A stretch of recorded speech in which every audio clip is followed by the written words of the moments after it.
What is up, everybody? This is Lyle, No Hippie Trucking and Transportation, still coming at you from the Pittston Terminal, and I'm going to tell you, my fleet manager, this was supposed to be a review about my fleet manager, but I'm probably going to be getting a load pretty soon, so I didn't want to get into that deep into that video and then have a load come across that I needed to react to immediately. But my fleet manager, I'm going to tell you, is like the Terminator.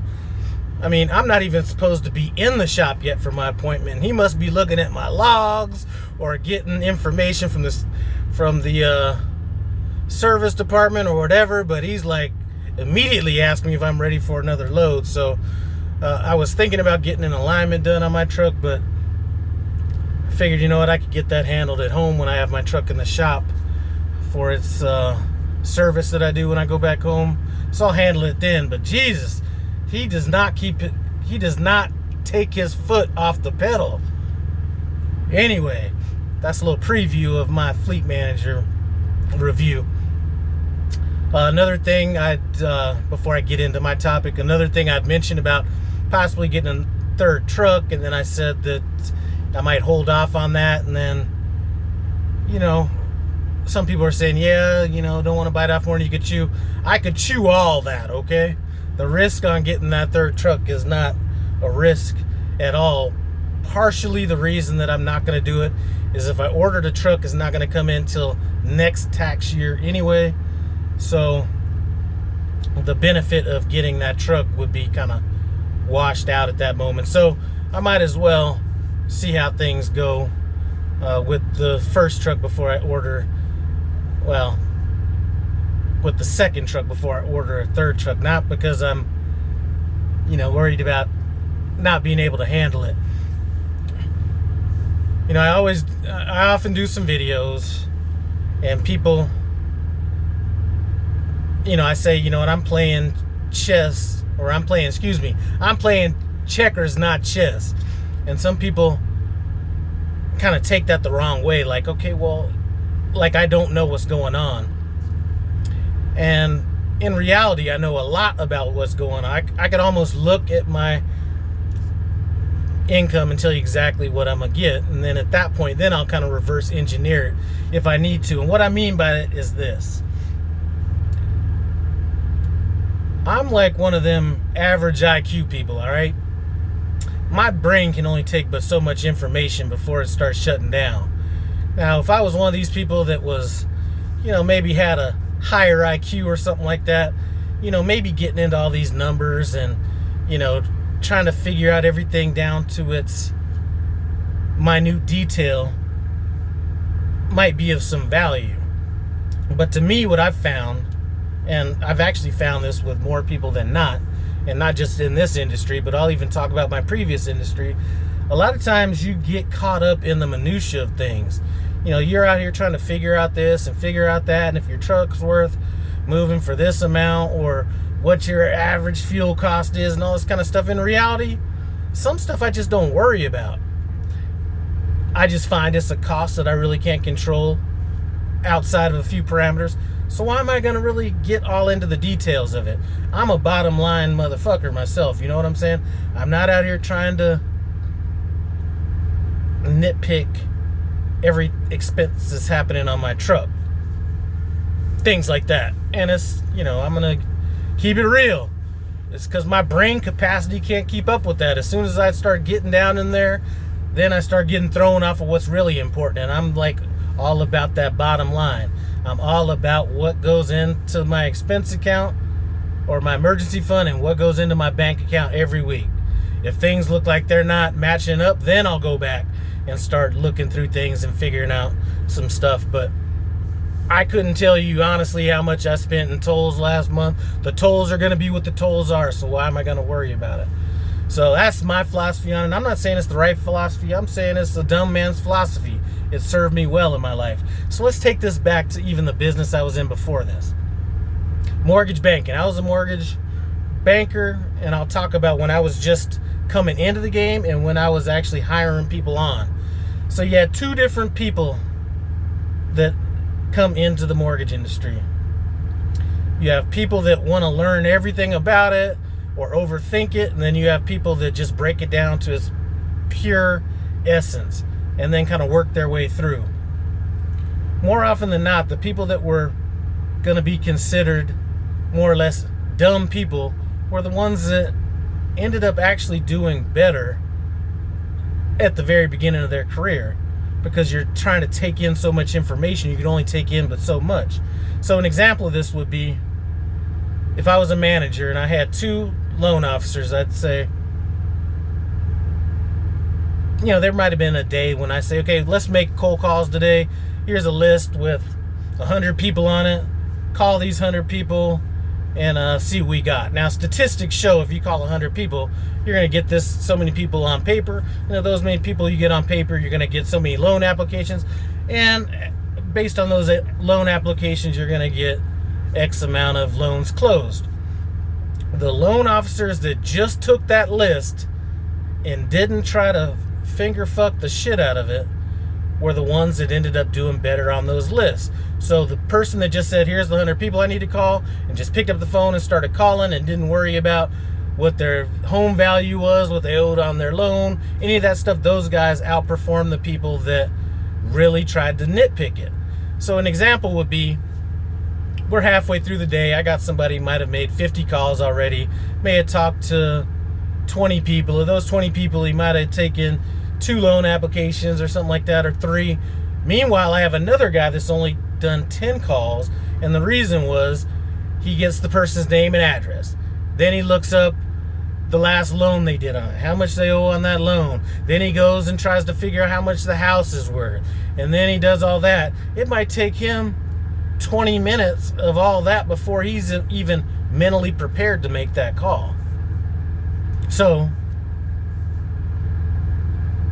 he's getting bogged down in the minutia, and that's the same thing that I try to avoid in this trucking, is I try not to bog down with things that I can't really control. Now, I can control fuel to some degree, maybe even tolls if I wanted to find routes around toll and all that kind of stuff, but to me, I break it down to its pure essence, and that is, I get a load, I pick it up, I run it, I drop it off. And if my bottom line is where I want it to be, whether that's if I'm solo or if I'm training or if I'm, when I was teaming, as long as those numbers were kind of around where I wanted it to be, I really didn't care how much fuel I used, how much tolls I did, if I was running 58 or 6, I didn't really care about it. I only think about the bottom line. And I think a lot of people that dig down into that and trying to figure out, how many cents a mile they're doing on this or that, I think a lot of times you can get bogged down on that. And I'm not saying that I'm right. I'm just saying that I don't actually know what my IQ is. I know I ain't no genius, but it works for me. So that's kind of how that's the way I approach it. So that is it. And this is a good example of me not having that high of an IQ. Is I almost forgot about what I was really supposed to be talking about in this video. Oh, how I approach things. So yeah, I break things down to its most important detail. What comes into my bank account. When I was in car sales, we used to call it the reduction to the ridiculous. There's a lot of things that it was kind of almost the exact opposite in the car business. But when we were talking to people that were on the lot trying to buy a car, and sometimes they'd be like, the payment's $20 too high, then we would actually break it down a little bit further to kind of throw a little bit of confusion in there. Well, if the payment's $30 too high, that's only $1 a day, and certainly you drink more than $1 a day in coffee, so is this really too much? You start breaking things down to people a little bit too much, and then kind of get them thinking about things that are not necessarily their bottom line, but you reference it to something that they can kind of almost, man, it's hard for me to explain this stuff. Let's just keep it simple. I keep it extremely simple. So I don't think about all the little stuff that's in this. You could ask me how much I paid in tolls last month, and I couldn't even come within $100 of it probably. And I'm not saying, like I said, I'm not saying that's the right way. I'm just saying it's the way that works for me. And until things stop working for me, that's the way I'm going to do it. It just keeps things very simple and streamlined. I choose loads based on places I like to go or places I don't like to go. Some things just make sense to me. I don't care if a load, well, we're not even going to get into all that, because then it comes down to, I'm not going to get into all that. It could bring up some things that really shouldn't be brought up on this in terms of advantages I feel that you might have in terms of lease as opposed to company, but this isn't that kind of a video. But anyway, let's just get off this whole topic. I think I keep things simple. Just keep it like that. I'm not saying I'm right. Anyway, I'm sitting up at Pittston, and my fleet manager's got his foot on the pedal. He's already ready to find me something else. And I thought I might have a little bit of a chance to relax, but he is not letting that happen. Sometimes you gotta love the young gunners, you know what I'm saying? I mean, I don't know what the difference is between my fleet manager and somebody else's fleet manager, but you know, I refer to him as the young gunner. I think he's, if I was to venture a guess, I think he's different in that I think some fleet managers that have been with Prime for a while maybe look at things a little bit more black and white, whereas my guy might be a little bit different. I'm not saying that's the case. I don't know anything about what fleet manager protocol is, or if it's more a sales thing or what, but I talk to a lot of people, and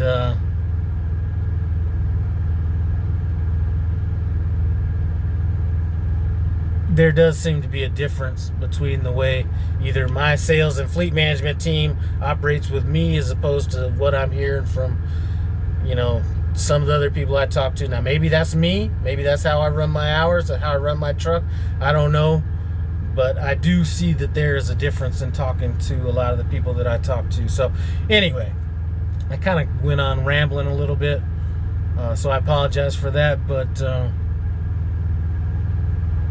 I appreciate you guys for stopping by No Hippie Trucking and Transportation. As always, comment, subscribe, and I'm out.